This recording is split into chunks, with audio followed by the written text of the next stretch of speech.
My name is Heather Thomas, and I'm the Vice Principal of Student Learning at Greenwood College School. I've been at Greenwood since 2004, and I started here as a math and physics and science teacher. In my second year at Greenwood, I became the subject team leader for the math and science department. And then from there, went on to be the subject team leader for math and business for a number of years. Following that, I became the director of personalized learning.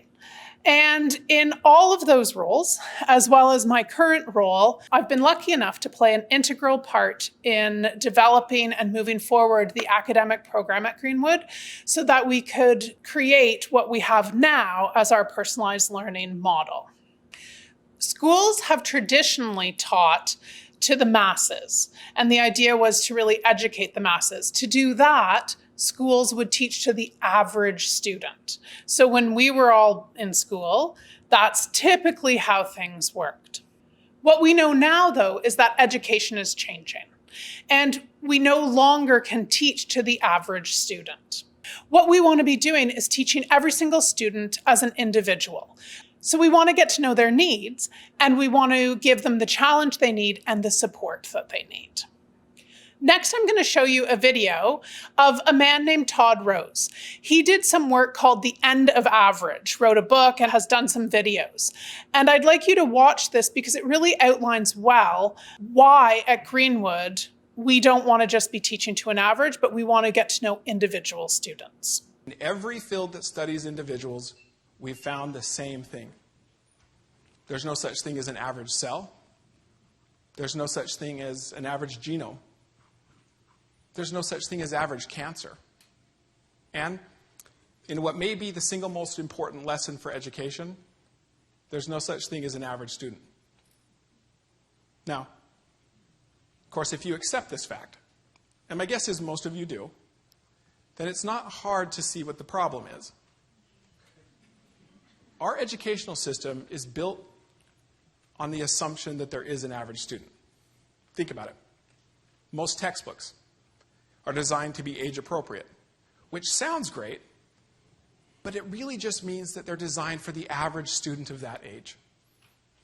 Most standardized assessments, like the SAT or IQ tests, are explicitly designed based on a comparison to a hypothetical average student. No kidding. Most of our curriculum materials prescribe not only a standardized sequence, but a standardized amount of time for learning. And we set those sequences and we fix those times based on what we know about learning on average. And look, it's no accident how we got here. Our educational system was originally designed in the industrial age by people who were absolutely obsessed with averages, because averages seem to work so well in managing factories. And the truth is, their system more or less accomplished what it was originally designed to do: prepare generations of students for standardized jobs in an industrial economy. But the world's changed. Our demographics have changed. The skills that we need have changed. And our economy has changed. We know this. We also know that to meet the needs of society today, education must change. If our goal is to prepare students for a diverse and changing world, if our goal is to help each student become the very best that they can possibly be, then it's no longer good enough to think about students on average, and to teach students on average, and to rank students against an average. Instead, we absolutely must be able to understand and treat students as individuals. The goal of school really is to prepare students for their adult lives and for their careers, as well as for post-secondary. The National Research Council has done work that indicates that what students really need to be doing is focusing on skill development in order to be prepared for those future roles. These skills can be divided into three categories: cognitive, interpersonal, and intrapersonal. What schools tend to be really good at is focusing on the cognitive development. So when you think about it, schools typically focus on content: reading, writing, arithmetic, things like that. But what we really need to focus on in addition to that are these other skills. How do students interact with each other? How do people play on a team? Are students able to reflect, self-manage, organize their time, get tasks done? Those are all the inter and intra-personal skills that often are clumped into a larger bucket called 21st century skills that are really the things that employers are looking for. And those are the things that are going to help students succeed in the future. So at Greenwood, what we're trying to do is work on more than cognitive skill development. We really strive in all areas to be helping students to grow in their inter and intrapersonal skills as well. So how do we do this? We do this at Greenwood using what I call the 3 C's: customization and technology, choice and challenge, and community in the classroom. I'm going to tell you more about these and give you some examples of these, but first I want to talk about the curriculum at Greenwood because that really does give a nice overview of how we customize starting from a broad picture. Personalization at Greenwood starts on a school-wide approach. And what I mean by that is that it starts by the course offerings that we have. So we offer everything from applied to advanced placement courses. So that's a range of levels of courses. And the idea is that if students take a course that's at the right level of challenge for them, so not too easy, not too hard, then they're getting the challenge at the right level and they can build from there. This also helps with well-being. So we do that within a single class using differentiation, so saying how are the students learning this particular topic, but we also do that in terms of course offerings. The idea is that if a student is starting from where they feel comfortable, you're able to help them soar farther than they would if they weren't comfortable with the material and are really struggling. We also offer a number of special interest courses. So anything from a range of business courses, a variety of arts courses, green industries, courses where students can actually connect to their outdoor ed program and do part of the course on a trip. So something like a regional geography or a photography course. Our hope is that if students find one or hopefully several courses that they're interested in, they'll be more motivated and engaged in all of their courses. And now I'm going to give you some examples of how we personalize at Greenwood. So how we use those 3 C's: customization and technology, community in the classroom, and choice and challenge in order to support students to develop not only in the cognitive domain, but also in the inter and intrapersonal realms. Choice and challenge helps to support students as they develop cognitively. As well, when we personalize and differentiate so that students start from a place where they're comfortable, then it helps support their well-being. So when you think about it, if material's too hard, then that can cause stress and sometimes anxiety. It can become overwhelming for students. If the material is too easy, it can cause boredom, lethargy, sometimes that sense of disconnection. So what teachers do at Greenwood is they use assessment and they really get to know the students to try and understand where they're at. How can they help support the student to either have more support or more challenge as needed? In this next video that I'm going to show you, you'll see how some students at Greenwood truly flourished when they were given the right amount of both choice and challenge to let them investigate things that were more of interest to them and allowed them to go further.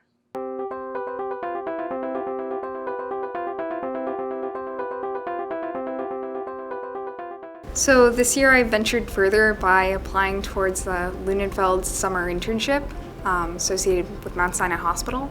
I ventured further this year by taking a project that initially lasted 2 weeks, and I've decided to expand it to go over the course of my grade 11 and 12 year. I ventured further this year a lot by working on a research project extensively through English and data management. I think I want to write on the Greenwood blog because I'd written a post earlier in the year for my food and culture course for one of my other teachers, and I decided that would be a great opportunity to expand my learning and be able to use skills that I'm learning in English class and practice them outside the classroom, and something that's not being marked but I can just do for fun. It was also interesting because I had to focus on not just like being mathematically accurate, but also like having the sort of standards of an English paper. Biology I really like, and just the science courses I've taken over the years, they're really hands-on, they're really interactive, and things like doing a pig dissection this year or being able to culture our own cells, I feel like it's going to feed really well into this. I learned that writing takes a lot more work than it seems like it does. There's a whole process that you have to go through. You have to draft your ideas, then you have to propose them, then you have to think, okay, how am I going to word this in a way that makes sense and that's fluid and that people will understand and it will intrigue them to keep reading. Several teachers worked in labs before, and I've talked with them, and they've emailed me back and forth about things that I should be expecting, how I should be acting, like how I can make the most of this opportunity.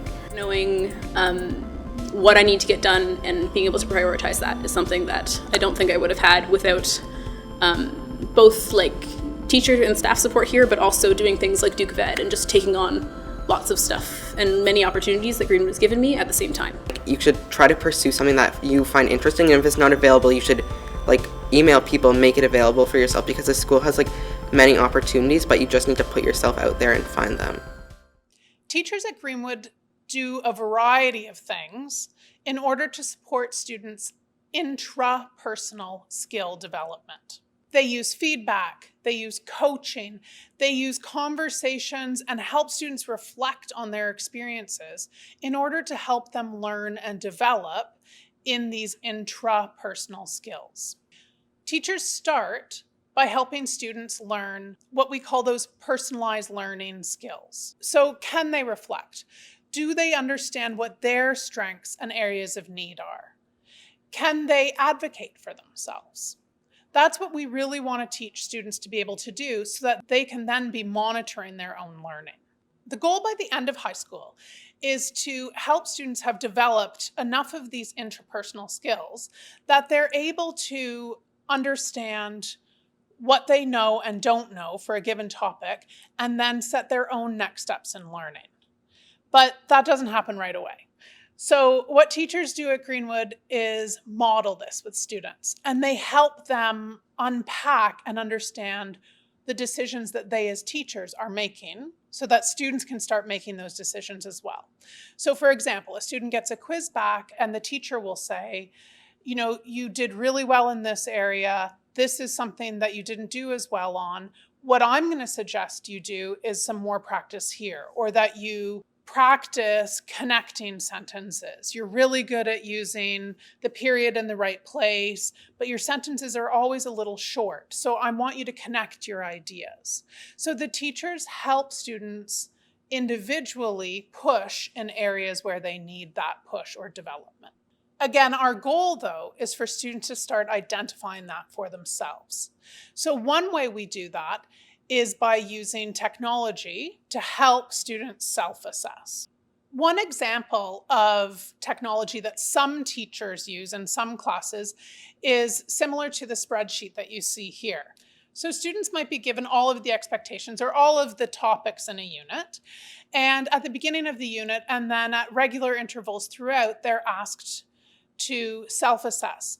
What do they understand about these topics? So at the beginning of the unit, the teacher can use that then to say, okay, the student seems to be really good in these areas. They've seen it before, they understand it, and they've maybe never seen these other areas before, or they've forgotten. And don't worry, the teacher doesn't just take their word for it. If a student says they're comfortable with a concept, they then will actually go further into it and assess for themselves whether the student understands that material. If they do, then great, they can move forward, do other things. If not, then a little bit of revision will happen and some more teaching around that content. What's really nice about a spreadsheet and using technology as part of the self-assessment is that something like this has some really nice visuals that students for themselves can see where they're at, and they can see their growth. And when they see their growth, it motivates them and it keeps them on track, and it helps them know, what their next steps can be as well, because they'll see growth in one area and not in another. And then again, the idea is we want to help them advocate for those next steps. Another way that we use technology at Greenwood is through blended learning. Now, many schools use technology-rich resources, and they use those to support student learning.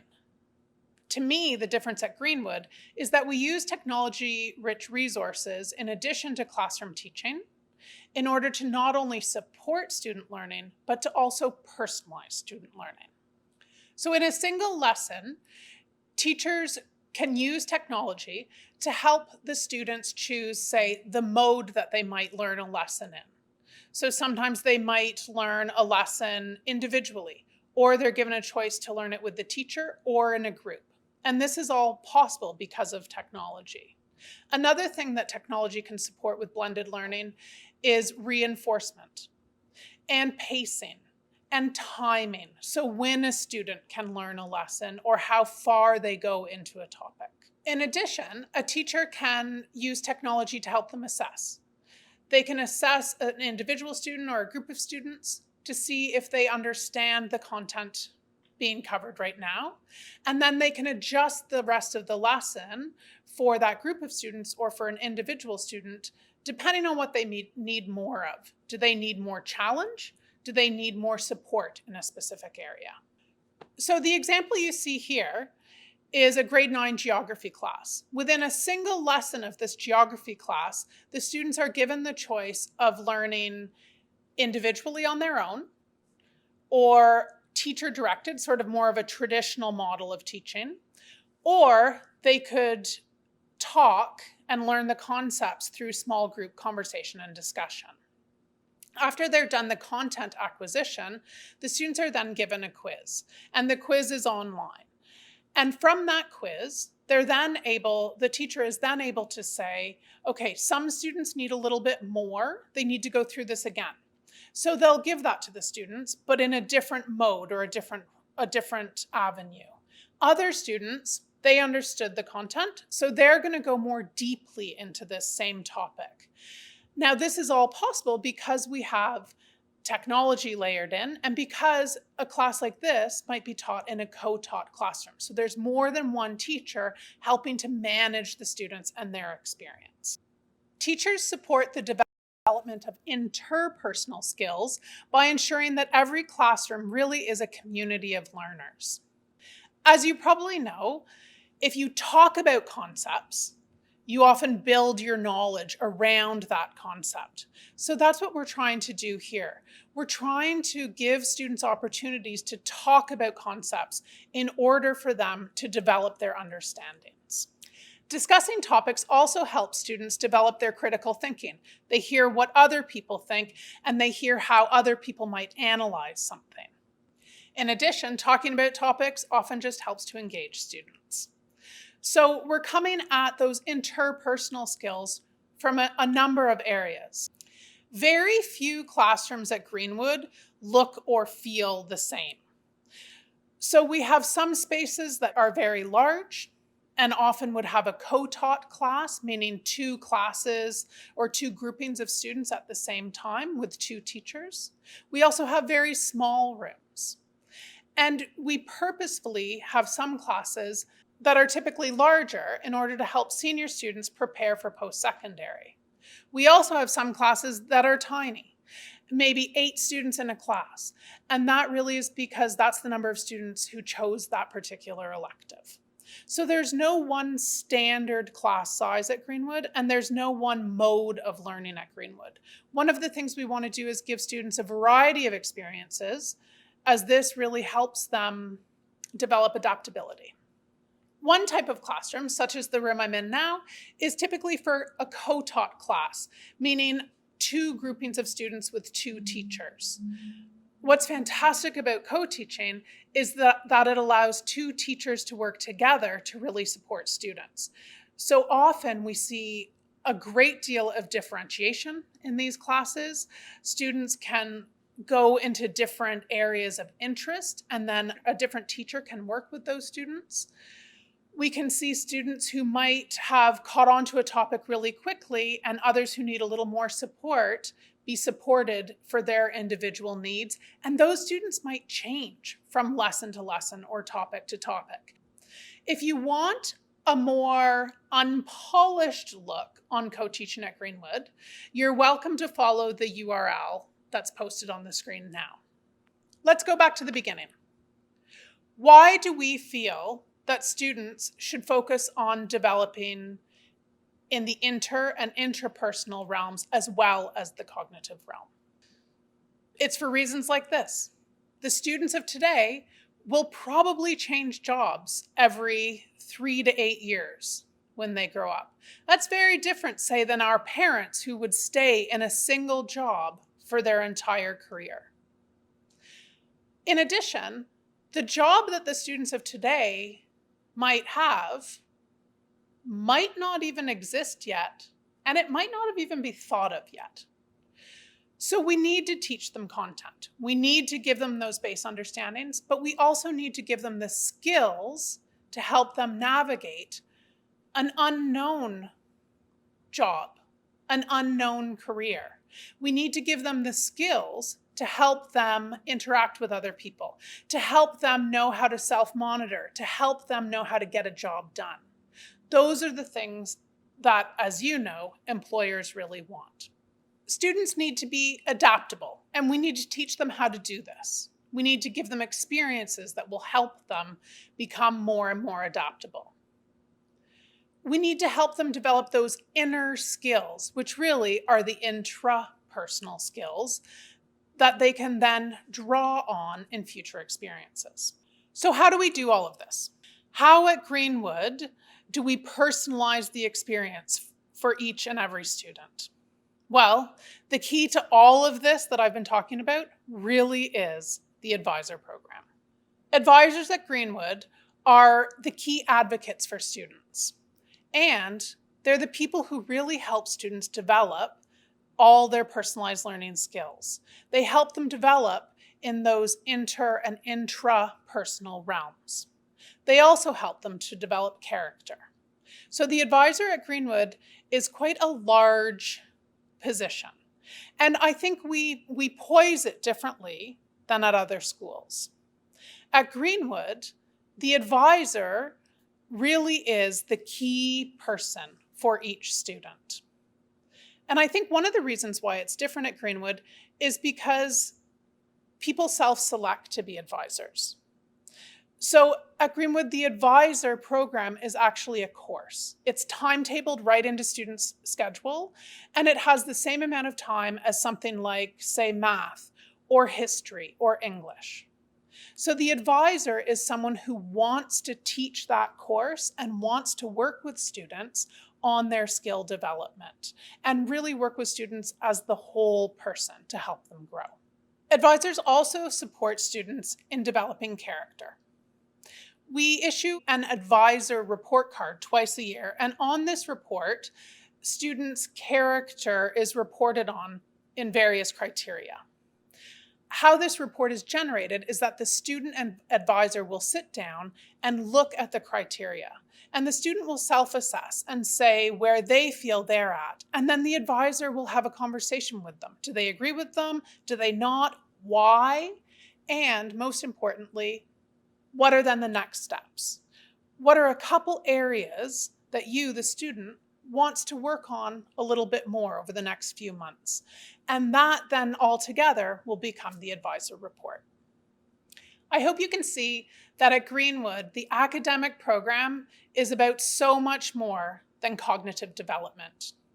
We also believe that it's very important that we support students to develop cognitively, interpersonally, and intrapersonally. By focusing on all three domains, we're hoping to support students to develop the skills that will allow them to be successful in whatever they want to do in the future. And this isn't left to just one person. It's a big task. So at Greenwood, all teachers are teachers of skill.